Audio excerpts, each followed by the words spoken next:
मी इथं आल्यानंतर ऍक्च्युली विचार केला की आपण पुण्यामध्ये 1-1.5 कोटीचा फ्लॅट घेतो, बरोबर आहे. आता हे पुण्यापासून किती अंतर आहे? हार्डली 10-15 मिनिटाचं अंतर आहे.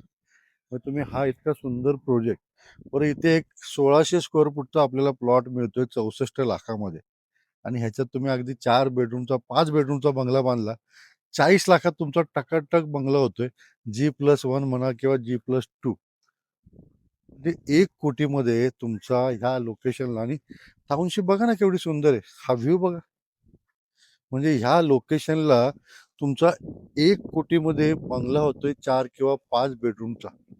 काय गुंतवणूक करायला हरकत आहे?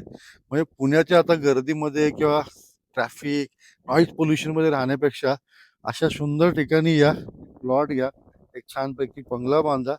म्हणजे इतकं सुंदर आयुष्य आहे आणि आजूबाजूला इतकी शुद्ध हवा आहे.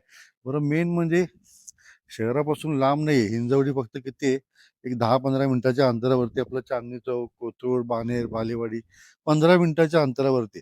आणि भविष्यामध्ये जेव्हा कधी हा तुमचा रिंग रोड जेव्हा होईल ना, तो इथून माझ्या ते किती 1 किलोमीटर अंतरावरती रिंग रोड आहे, किंवा आपला मेन पौड रोड जो आहे तो देखील हार्डली 300 मीटरवरती आहे. बरं शाळा, कॉलेजेस, हॉस्पिटल्स, मार्केट, तर सगळं ऑलमोस्ट हा परिसर डेव्हलप झालेला आहे. मी विचार केला, जर का मला 1-1.5 कोटी फ्लॅटमध्ये घालायचे आहेत, तर त्यापेक्षा मी 1 कोटीमध्ये इथे येऊन एक चांगला आपला आलिशान 4 बेडरूमचा बंगला बांधू शकतो. तुम्ही देखील हा विचार करा. म्हणजे जर का तुम्ही फ्लॅटमध्ये इन्व्हेस्टमेंट करणार असाल, हा पर्याय निवडा. गेटेड कम्युनिटी प्रोजेक्ट आहे, 40 एकरचा प्रोजेक्ट आहे. अशी संधी परत मिळणार नाही. मी पण विचार करतोय खरं घ्यायचा. घेऊ का? चलो.